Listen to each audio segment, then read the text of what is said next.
코로나19 사태가 어느 정도 진정세를 보이고 있긴 합니다만은 사태가 장기화되면서 민생 경제는 그야말로 피폐해졌고 소상공인과 관광업계 종사자, 문화예술인 등 많은 국민들이 매우 힘든 시기를 겪고 있습니다. 저희 머니투데이 방송은 그동안 코로나19 확산 방지를 위해 전력을 다해온 박원순 서울시장과 특별 대담을 갖고 수도 서울의 민생 방역, 경제 방역 대책을 직접 들어봤습니다.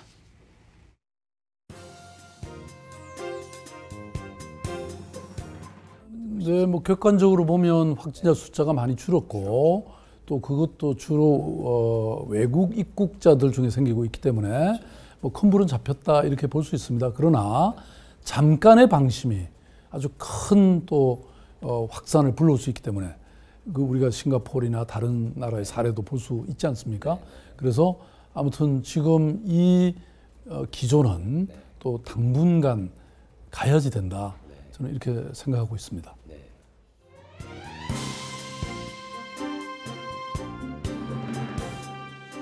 예, 말씀하신 것 같이 우리가 그동안 이제 의료적 방역에 집중해 왔다면 이제는 민생 방역 또 경제 방역이 이제 필요하다고 생각이 되는데요. 특히 이 코로나 바이러스라는 게 결국은 사회적 거리두기를 강조했기 때문에 그만큼 그야말로 경제가 얼어붙고 특히 소상공인 자영업의 위기가 자동으로 따라왔습니다. 그래서 그야말로 하루하루가 거의 절벽에 낭떠러지에 살고 있는 이분들을 위해서 우리 공공이 또 해야 될 책무가 크다고 생각합니다.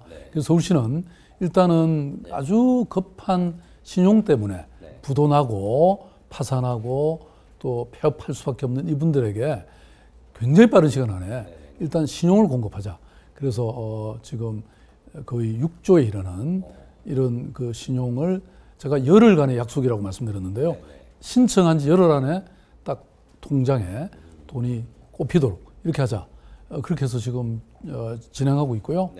또 동시에 지금 이제 이게 고용 절벽으로 또 이어지기도 합니다. 왜냐하면 이분들이 이제 고용을 유지할 수가 없기 때문에 그래서 이런 부분이라든지 또 뭐 이거 외에도 일반적으로 우리가 그 이 재난 긴급 생활 자금을 서울시 차원에서 최고 한 50만 원까지 세대별로 이렇게 드리고 있고 그다음에 이어서 이제 중앙정부가 지금 100만 원씩 또 공급하기로 약속했기 때문에 어쨌든 뭐 이런 부분들을 가능하면 빨리 공급하도록 이렇게 최선을 다하고 있습니다.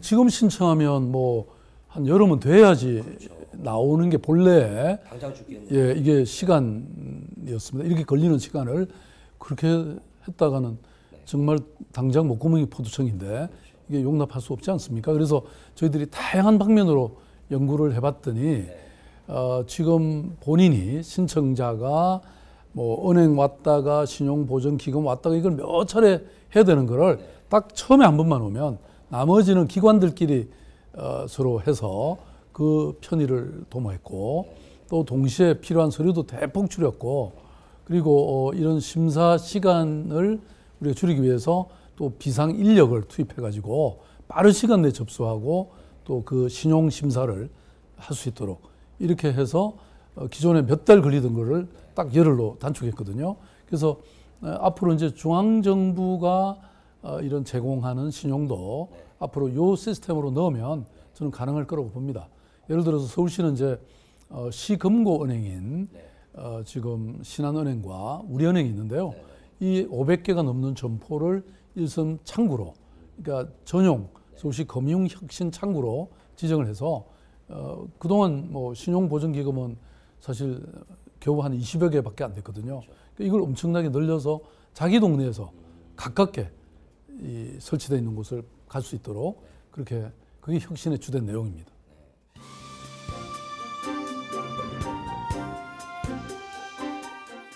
결국은 물론 이 코로나가 빨리 극복되고 경제 질서가 정상화돼야 되는 일이지만 지금 이 시기가 이제 한 달도 아니고 지금 몇 달씩 계속되면 사실 이건 뭐 그야말로 이 엄청난 이 위기로 등장할 수밖에 없기 때문에 서울시 입장에서도 여러 가지 방책을 강구하고 있습니다. 그래서 일단 고용 유지를 할 수 있도록 고용 지원금을 대폭 푼다든지 또 그동안 공공 근로 사업들이 있었는데 이 부분을 대폭 확대해서 이왕이면 그 청년들이나 이 일용직들이 그냥 와서 돈을 나눠주는 것이 아니라 이 기회에 여러 가지 새로운 기술을 습득한다거나 이런 훈련받을 수 있도록 이렇게 하는 노력도 하고 있습니다.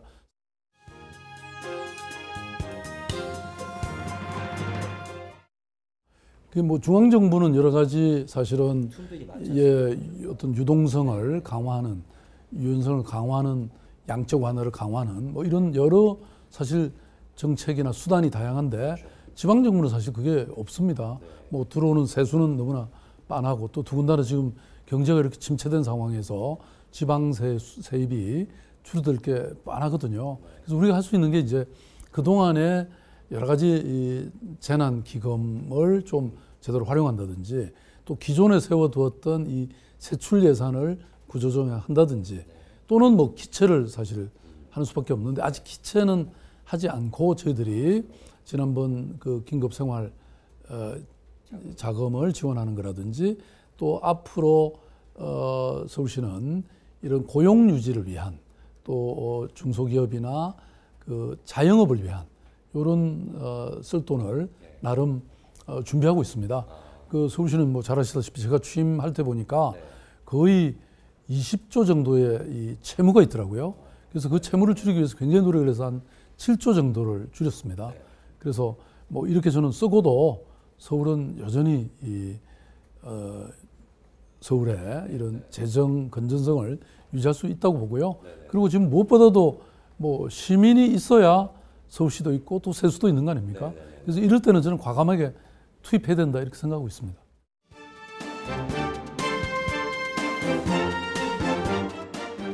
지금 대박이 났습니다.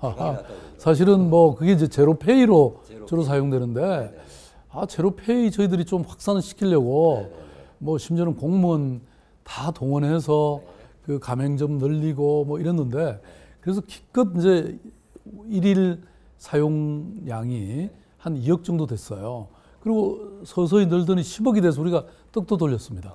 그런데 지금 100억까지 육박하고 있거든요. 그만큼 지역사랑 상품권, 서울사랑 상품권이 인기고 그래서 500억이 다 소진됐습니다.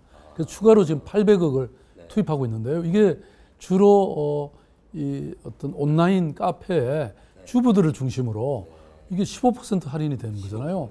지금 이 알뜰 주부들이 사실 15%가 얼마나 큰 돈입니까? 그래서 지금 뭐 굉장히 선점하는 일이 있고 그래서 저는 이 코로나라고 하는 재난 때문에 사실은 이 서울시의 제로페이 아주 선진적인 결제 수단이잖아요. 이게 굉장히 보편화될 수 있겠다 이런 생각이 되고요. 뭐 결국 그 돈이 또 시민들의 주머니에 가고 또 이 지역사랑 상품권은 그 구에서만 쓸 수 있게 돼 있습니다. 그러니까 결국은 그 동네 경제를 골목 경제를 살리는데 도움이 되는 거죠.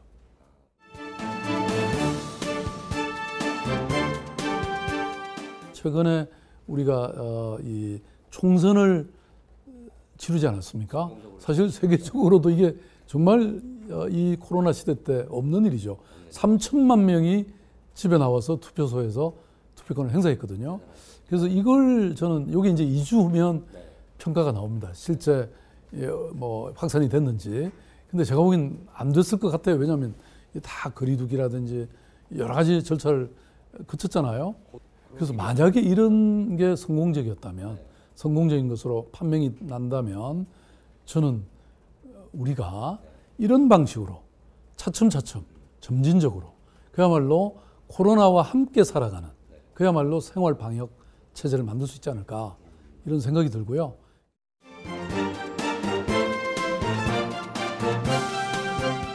위기는 늘 기회다 이렇게 생각하고 있는데요. 사실 굉장히 큰 위기잖아요. 근데 그것은 우리만의 위기가 아니고 전 세계가 겪는 위기이기 때문에 아까도 말씀드린 것처럼 우리는 과거를 성찰하고 그리고 미래를 조망하면서 포스트 코로나를 어떻게 잘 준비하는가, 어떻게 이 위기를 기회로 전환시킬 수 있는 그런 방안들이 뭔가, 또 그것도 어떻게 선제적으로 우리가 하느냐에 따라서는 달라진다고 생각합니다. 지금 방역의 모델 도시로서 세계가 인정하고 있는데 저는 이것은 방역 산업이라든지 또 이런 사람들이 지적하는 비대면 산업, 4차 산업혁명 이런 또 스마트 도시 이런 것들을 정말 우리 안에서 정착시키고 또 해외에 이것을 수출하는 뭐 이런 게 저는 하나의 새로운 기회로 와 있다고 생각합니다. 그래서 아마 앞으로 이런 것들도 저희들이 준비해서 발표할 예정인데요. 아무튼 서울시는 포스트 코로나에서도 세계에서 가장 본받을 만한 그런 모델 도시가 되도록 최선을 다하겠습니다.